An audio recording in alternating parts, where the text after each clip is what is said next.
Bismillahirrahmanirrahim. Assalamualaikum warahmatullahi wabarakatuh. Maha suci Allah, segala puji dan syukur kita panjatkan kehadirat Allah. Semoga kita selalu dalam bimbingan rahmat dan ridho Allah subhanahu wa ta'ala.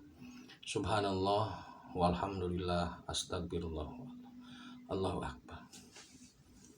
Kembali saya dari tim Raja Nusantara. Kali ini akan membahas penegasan. Sebenarnya review ya. Dalam video sebelumnya saya sudah jelaskan. Ini jadi yang saya angkat terkait dengan Sabdo Palon Noyo Genggong. Dalam video sebelumnya sudah saya bahas tentang tidak mungkin Sabdo Palon nagih janji. Ini penegasan karena saya melihat Sabdo Palon masih diagung-agungkan. Jadi begini saudaraku. Ketika menjelang keruntuhan Majapahit, kemudian Prabu Barwijaya V juga Sabdo Palon Noyo Genggong itu kemudian menyingkirlah bahasanya ya, menyingkir ke arah Gunung Lawu. Kemudian terjadi pengaruh Majapahit semakin turun, pamor Demak semakin naik. Untuk menghindari pertengkaran atau permusuhan dengan anaknya sendiri yaitu Raden Fatah, maka Prabu Brawijaya V memilih untuk menyingkir ke Gunung Lawu. Kemudian di situ juga di Gunung Lawu terjadi beberapa kali pertempuran dengan Adipati Cepu dan sebagainya. Nah, karena Raden Fatah merasa bahwasanya Prabu Brawijaya V adalah ayahnya, ya dia sangat mencintai ayahnya, maka mengutus Kanjeng Sunan Kalijaga agar membujuk Kanjeng Sunan Lawu untuk memeluk agama Islam. Maka ketika Kanjeng Sunan Lawu sudah sampai di Gunung Lawu, setelah terjadi beberapa peperangan ya dengan Adipati Cepu dan yang lainnya lah, Kanjeng Sunan Lawu juga mendirikan candi. Di situ ada Candi Sukuh dan juga Candi Cetok. Kanjeng Sunan Kalijaga kemudian mendatangi Kanjeng Sunan Lawu di sana, dan kemudian Kanjeng Sunan Lawu atau Brawijaya V itu bersedia untuk memeluk agama Islam. Nah, pada saat setelah Kanjeng Sunan Lawu atau Prabu Brawijaya memeluk agama Islam, maka di situ Sabdo Palon Noyo Genggong menyatakan berpisah. Jadi sebenarnya setelah Kanjeng Sunan Lawu atau Brawijaya V memeluk Islam, mereka berpisah. Kemudian Kanjeng Sunan Lawu moksa, dan di tempat lain Sabdo Palon dan Noyo Genggong juga moksa. Di situ ada ucapan atau ada semacam ungkapan bahwasanya Sabdo Palon akan menagih janji. Yang kita bahas di sini. Jadi begini saudaraku. Dalam dunia tentang SP atau dalam wacana tentang SP itu yang paling dominan adalah Sabdo Palon dan Semar dan Kiai Semar.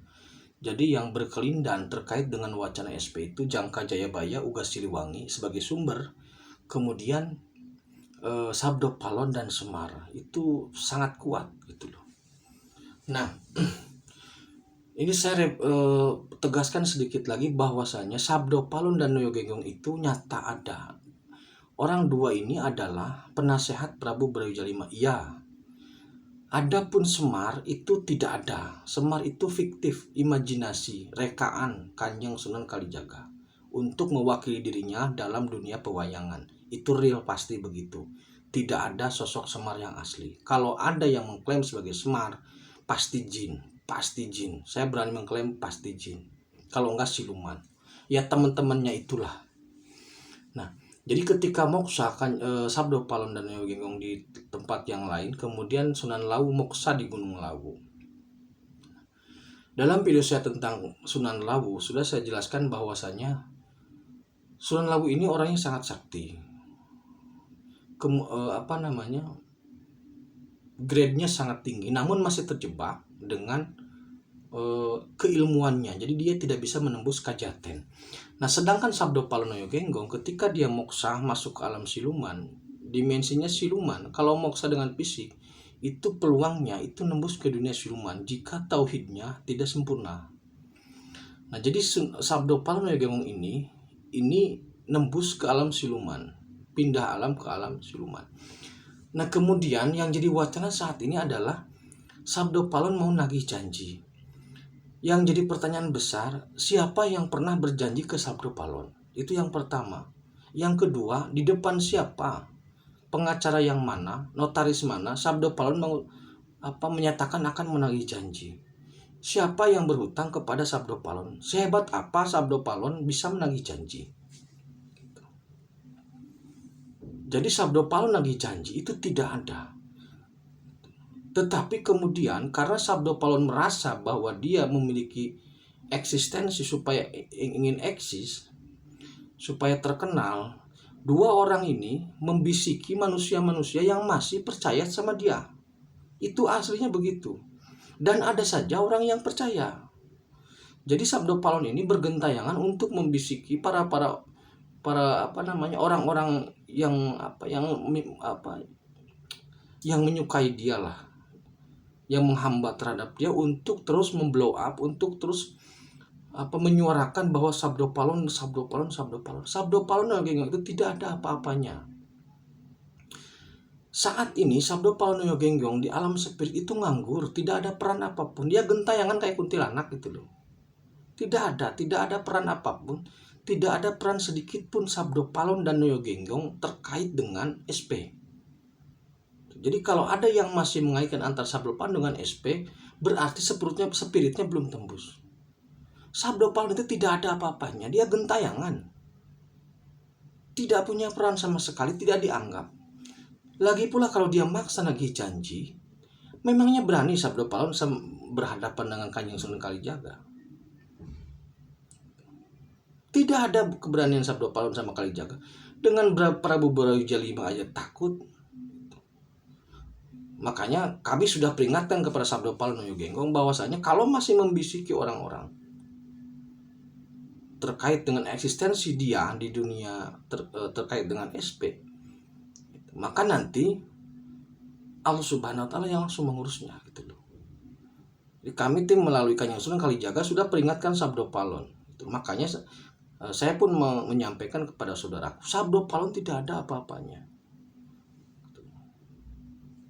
Sabdo Palon tidak ada, nganggur dia itu, kayak kuntilanak gitu, nggak ada kerjanya, nggak ada apa-apanya. Jadi berhentilah membesar-besarkan Sabdo Palon. Kalau mau mengangkat itu, ya mengangkat yang nyata, yang real perannya gitu loh. Yang jelas ada perannya seperti halnya Kanjeng Sunan Kalijaga ada perannya. Kemudian Prabu Brawijaya ada perannya, Gajah Mada ada perannya, Prabu Siliwangi ada perannya. Sabdo Palon ngapain diangkat-angkat? Tidak ada apa-apanya orang itu. Itu. Jadi nama-nama besar terkait dengan SP itu sebenarnya diawali dari Syekh Subakir itu yang menumbal Gunung Tidar. Itu nyata real ya. Syekh Subakir itu nyata real ada. Dia asli Magelang, bukan dari Timur Tengah, tetapi mondok atau pesantren di Timur Tengah. Iya, itu real nyata ada. Kalau yang ada pihak yang menyatakan Syekh Subakir itu fiktif atau tidak nyata, saya pikir untuk segera tembus saja dulu ke sana. Syekh Subakir itu ada, tapi tidak ada kuburannya. Memang tidak ada karena dia mau ke Samurni. Jadi yang terkait dengan wacana SP itu diawali dengan Syekh Subakir, kemudian Sabdo Palon, Semar. Sumbernya Jayabaya, Siliwangi. Selalu berkelinan di situ, di kotak-katik di situ. Ada fenomena sedikit Sabdo Palon lagi janji, ada fenomena sedikit Sabdo Palon lagi janji. Sehebat apa Sabdo Palon gitu loh. Kok masih gitu loh. Sabdo Palon, Semar itu nggak ada. Sabdo Palon ada tapi nggak bisa ngapa-ngapain, nganggur. Orang nganggur bisa apa? Beli rokok aja minta. Mau rokok aja minta nggak?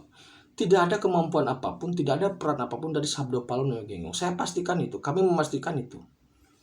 Jadi berhentilah memuja-muja atau membesar-besarkan nama Sabdo Palon Noyo Genggong. Tidak ada apa-apanya. Tidak ada apa-apanya. Kanjeng Ratu Selatan masih ada peran. Sabdo Palon tidak ada. Sedikit pun tidak ada. Jadi kalau masih Sabdo Palon masih berani seperti itu, berarti nanti langsung berurusan dengan Yang Maha Pencipta. Itu saja sebenarnya. Karena wacana yang digaung-gaungkan secara terus-menerus itu bisa mengendap dan menjadi semacam pengetahuan yang akhirnya dianggap sebagai sebuah kebenaran. Itu yang harus dicegah. Demikian terkait Sabda Palun ya, tidak ada apa-apanya, tidak ada peran apapun, orangnya ada.